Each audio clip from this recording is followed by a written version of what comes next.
This was too much. This was way too much of everything and not enough of one thing. The one thing there wasn't enough of was story progression. The one thing there was not enough of is the one thing I needed more from these books. Book 2 only followed one level of this 18 level game. I put that down to being 100 pages shorter than the first book. Book 3 is 540-ish pages. So it's nearly 200 pages longer than the second book, and it still only deals with one flaw. And I've never come across this in a book before, but right at the start of the book, there is an author's note from Matt Dinniman warning you this book is going to be confusing, potentially boring, and you're not going to understand all the numbers and things in this, but don't worry, it doesn't matter. And that immediately set me on edge. I was reading that thinking, why would you warn your readers that they're not going to understand anything, but also that it doesn't matter? And when you read this book, it is so convoluted and overly complicated. It's terrible. It's to go from the first book to this is just unreadable in places. It's terrible. The fourth flaw is a gigantic metro system.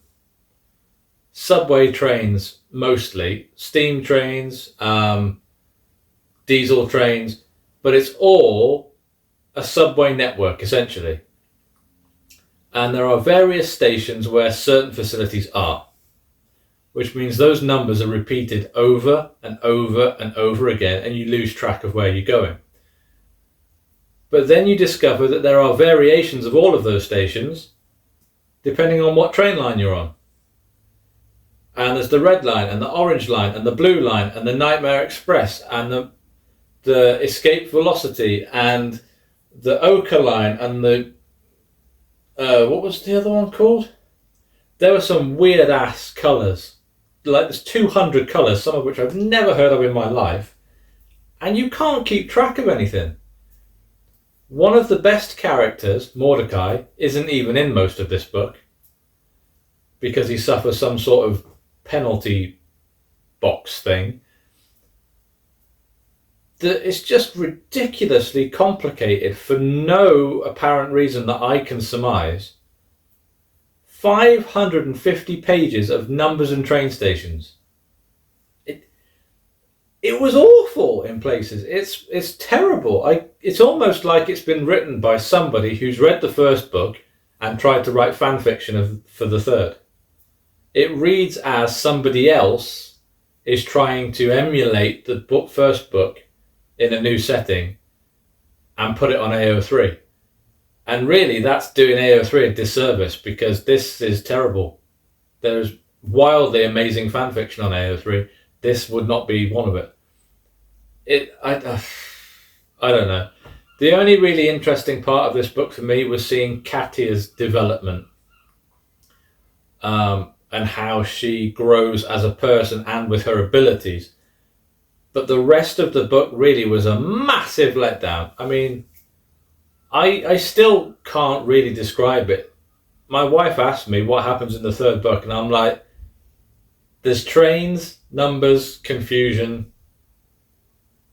That's about all I can tell you, really.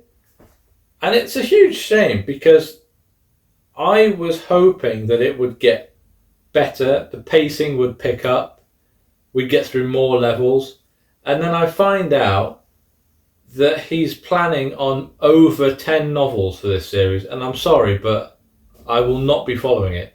I've decided this is where I get off the train. This is my last stop on the Dungeon Crawler Carl series because I cannot carry on with 5, 6, 7, 800 page books that don't move on fast enough and are too confusing to read. This is the first one I started skipping pages, and I skipped an entire chapter at one point, and I didn't miss anything. I can't defend this book. It sucked. I'm sorry, but it was so bad, especially when you look at the first two. But I was just thinking to myself after I finished it last night, the next book's 700 pages. The book after that is more than 700 pages, and the one after that's more than 700 pages. And if it sticks with one level per book, I cannot continue with this series because it's just not moving fast enough for me.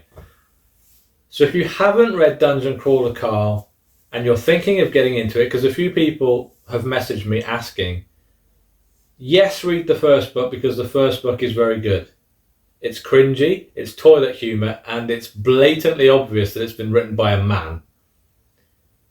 But it's a good laugh. The second book is quicker and is enjoyable, not so much as the first one. The third book will most likely put you off the rest of the series. And I'm not even mad about it. Like, I don't care that I won't know how it turns out. I might come back to it, but it's highly unlikely. So yeah, I gave it 3 stars because I did finish it and it was nearly 600 pages. But I gave it 3 stars. And this is where I stop, I'm afraid. No more Dungeon Crawler Carl for me, at least for the time being.